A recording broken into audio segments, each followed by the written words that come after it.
Hey, this is Mass X with a new Bleach Immortal Souls video. We got a minor update last night. Let's take a look at that. New characters are coming. Aberama. What else? We raised the level gap in Soul Society orders. Okay, the max value of poison effect damage is adjusted to 0.8 multiples of the caster's attack. We've adjusted the description. Kukaku Shiba rage skill. We've adjusted the description of Rengeku's passive skill. And some optimizations and fixes.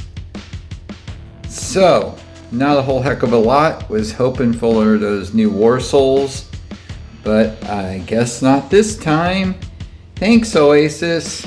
But we did get Defend Karakura Town. Same as always, and as always, they keep making it a little bit harder. On our server, most people are getting 19 and 20. As you can see, some 18s, 20, 18, 21. Good job, Kusuke. Who else? Let's take a look up. And yeah, I forgot MW Karna, he's on my team. He was able to get plus 22. Congrats to him. I was able to get 23, I think 135 million. And that took about 3 or 4 tries. I put the video up there if you want to see the team I used. It's similar to my squad boss team. But it did well. But again, the disappointing thing is always the nerf of poison. Even with the adjustment, testing a poison team, it wasn't even able to break 100 million. So they still haven't given poison some respect back, even though they made that adjustment. That's about it for what came out. Let's take a quick look though. Yeah, it looks like 50 shards for 95 tokens for Aberama. Let's take a look at him real quick, and then I'm going to do some character features. Where is he? There he is. Alright, let's take a look at him. His skills. Claw deals damage to a single enemy, steals 200 rage from the target, and inflicts the target with 1 stack of armor break for 2 rounds. Armor break. Damage received is increased by 8%. Well, that's not bad, but it's only a single target.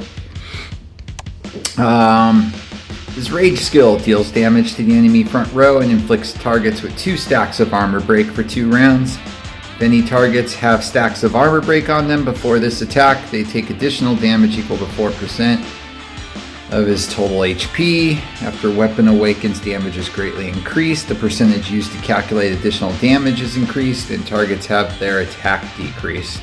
Not bad, but nothing crazy. Same thing with armor break, damage received is increased by 8%. And let's take a look at his passive skill. At the beginning of battle, all enemies are inflicted with 1 stack of armor break for 2 rounds. Every time a stack of armor break disappears from an enemy, he regenerates a percentage of his total HP. Okay, not bad. Nothing crazy good, but not bad. Let's take a look at his talent. In non-PvP modes, the crit chance or crit resistance chance of all characters increased by 0.8. I won't be doing anything with that because I don't care for non-PvP modes. At least putting any resources into talent unless I just have an excessive amount of the character shards.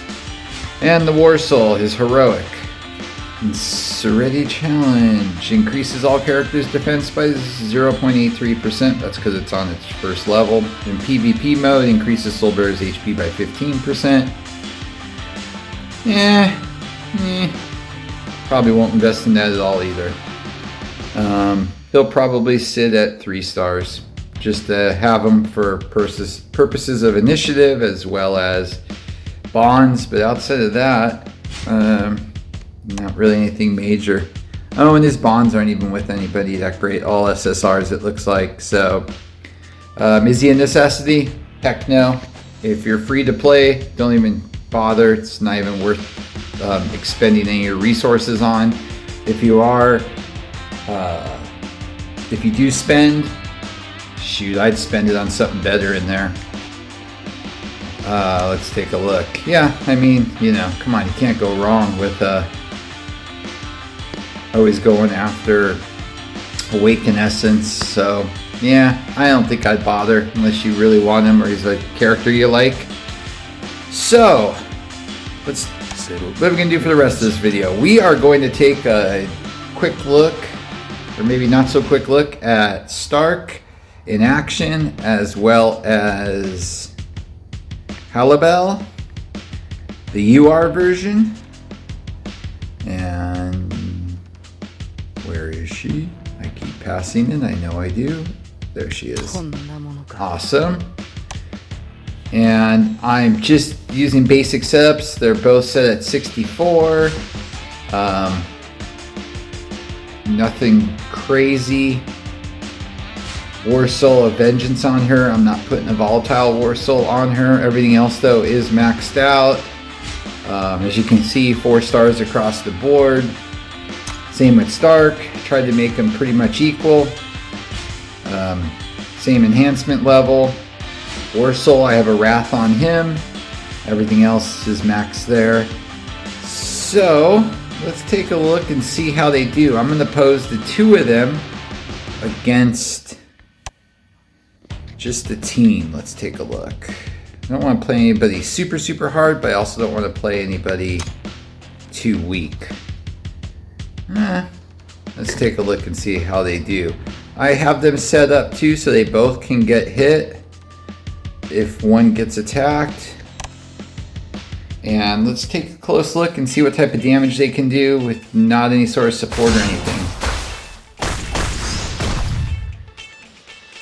See if they can live. Well, this isn't good. I guess I should have paid attention. So Shinji's going to prevent them from raging next round. Well, this might end quickly. Yikes! Wasn't expecting that right out of the gate. Alright, fail on that one. Let's see here. I know it's putting them up against something like this 2 against 6 is going to be rough, but let's see. Oh boy, not sure this will be much better looking at this team. But let's take a look and see if we can just get an idea when they have no help at all. Oh, and we're gonna get in that one. Boy, this is going horribly bad right out of the gate.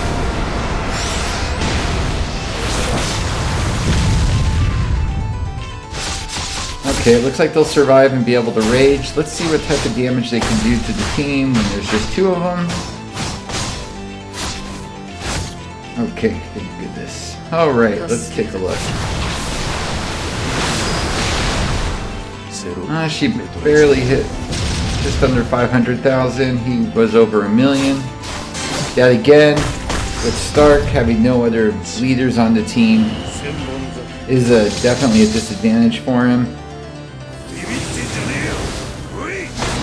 Halibel's though taking a beat, and she's held up pretty well for being the only frontliner. She already, she's gone. Let's see, can you live? Nope. Well, they definitely need some support help. Let's see if we can experiment with them a little bit better, and let's just throw in. I'll just throw in the big guy as protection to be able to actually see him at work. Alright, let's pick somebody I just did to see if that helps. Okay, let's try this again. I just really want to see. I'm not going to get really any help from the front line except for just some defense. I guess I should have put Stark off to the side like Halibel so he has a longer chance to live. But let's see with the front line if these 2 can take out the team.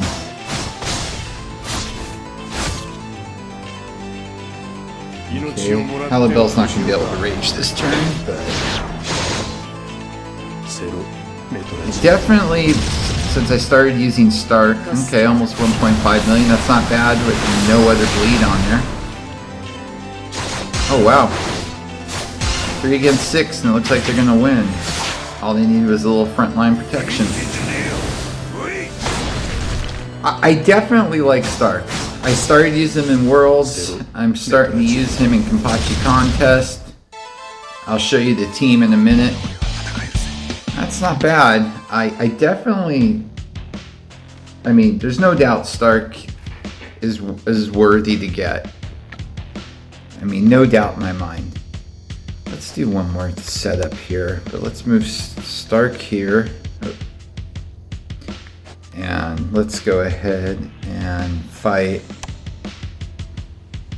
I can't remember who I fought before, but we don't want to get anybody that's too crazy high, but we want somebody with a decent team. Let's see here. Let's try. Okay, got a Shinji against us. Nah, it's not a very strong team, but the point is to kind of show them in action where you can kind of separate out from everybody else.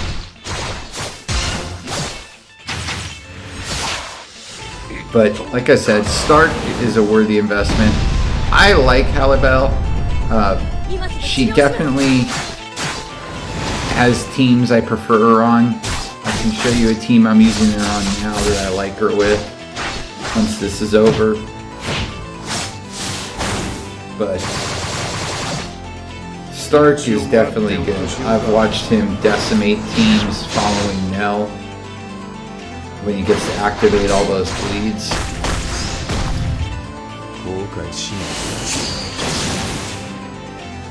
Boy, the game today really does not want Halibel raging.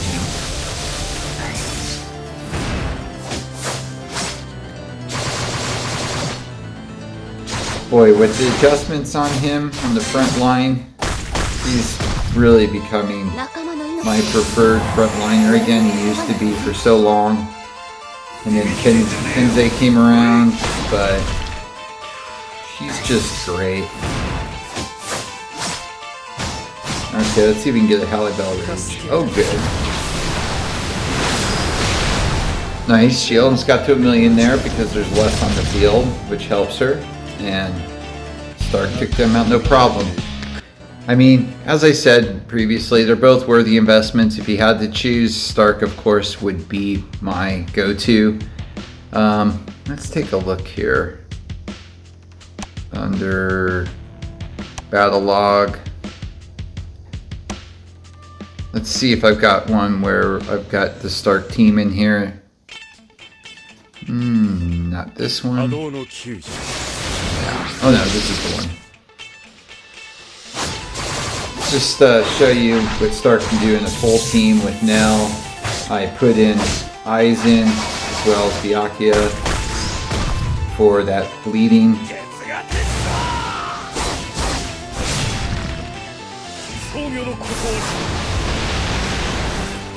Well, it looks like my Nell might not reach this time. I hope she does, because it really is important to get as much bleed stacks as you can before Stark goes off on his.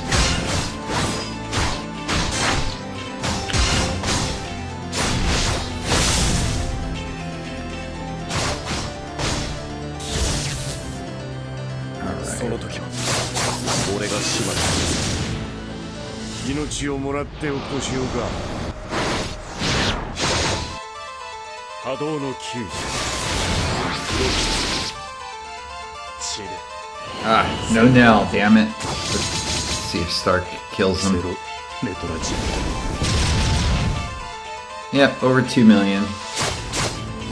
And again, I don't have him as pumped up as my Vasta Lorde or some of my other characters, so it's only going to go up. Let's see if I can find a team with Halibel, so I can show her featured.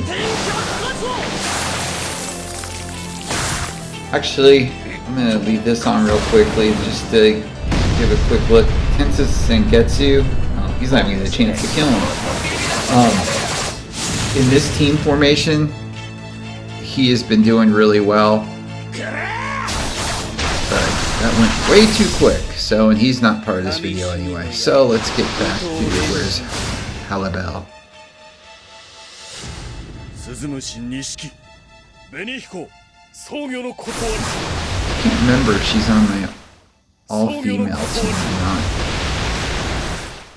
Yep, she sure is. This is the weakest of all my teams. I put her on the front line actually because she's tankier than most of the other characters besides Unohana. But you can kind of see her in action here. Let's see what she does with a full team and playing against Nell. Because Nell is going to do some damage.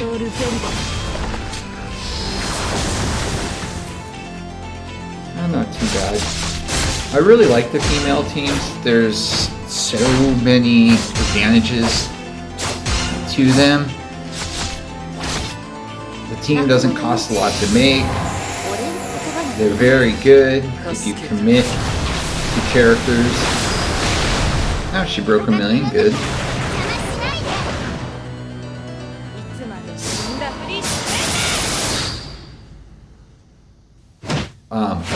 But the synergy is great. You know, using anybody that pumps the female characters, they all basically increase one another in one way or the other. And as you can see, it's definitely going to prevail here.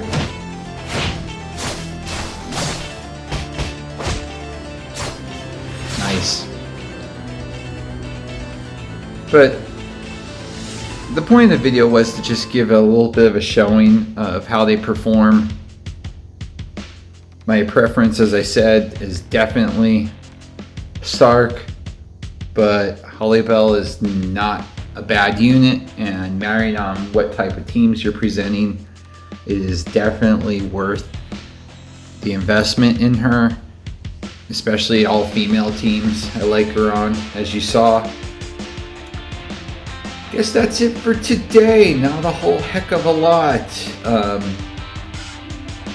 As I said, invest in Stark. It's worth it. And let's hope that we get these new War Souls here at some point. Since they talked about it, geez, it's got to be almost 2 months ago now. Outside of that, I'm keeping my hopes up on the game. It's they've been very quiet so far since the new year. I hope there's a large update coming soon. And I guess that's about it. If you're playing in Worlds, good luck. Hope you're doing good. Want to give a quick shout out to Lamb Chop. We played today in Kenpachi contest. I'm going to post that battle, but it actually was a good battle. The first two were really good. They went on for a while. The third one was a little quicker, and I'll post a video on that and you can watch it. We're at top 4 now. I've got Ninja Z tomorrow, which is always a good battle, and then I'm going to get a wicked match for number 1 if I beat Ninja Z. Insanity, or however you pronounce it, I apologize if that was incorrect, is always very tough. And Nakamura, always very tough. I'm glad they're playing each other and I didn't have to go through both of them. But it will make definitely for good finals. Looking forward to that. Well, everybody take care. Hopefully gonna have another video or two in the next couple days. Work got crazy, so I figured I would just sit down and do this one today to at least put some more out there on Stark and Halibel, because there were requests for that, as well as go over the minor update from Oasis. Everybody take care, have a great holiday, and stay safe.